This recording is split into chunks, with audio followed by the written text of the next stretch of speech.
ലഹരിക്കെതിരായ പോരാട്ടത്തിന് എല്ലാ കാലവും കേരളത്തിനൊപ്പം ഏഷ്യാനെറ്റ് ന്യൂസ് ഉണ്ട്. ലഹരിയുടെ വഴികൾ തേടിയുള്ള അന്വേഷണ പരമ്പര ദിവസങ്ങളായി നമസ്തേ കേരളം നൽകി വരികയാണ്. ആ പരമ്പരയിലെ ഏറെ ഞെട്ടിക്കുന്ന, വേദനിപ്പിക്കുന്ന ഒരു അനുഭവ കഥയാണ് ഇന്നാദ്യം.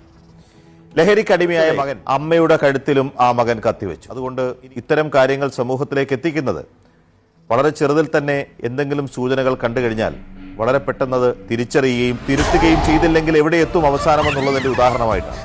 ലഹരിയെപ്പറ്റി വിവരം പോലീസിനെ അറിയിക്കുന്നവരുടെ എണ്ണത്തിൽ വൻ വർധനയുണ്ടായിട്ടുണ്ട്.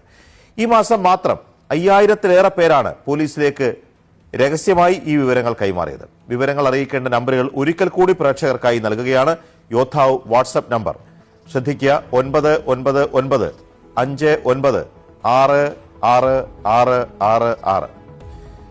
യോദ്ധാവ് വാട്സ്ആപ്പ് നമ്പറാണിത്. ഇതിലേക്ക് വാട്സാപ്പിലൂടെ മാത്രം വിവരങ്ങൾ നൽകുക. Anti drug control room number 9497 97 97 24 94 97 92 77. അപ്പോൾ തന്നെ ഈ പറഞ്ഞ നമ്പറിലൂടെ അധികൃതരെ അറിയിക്കുക.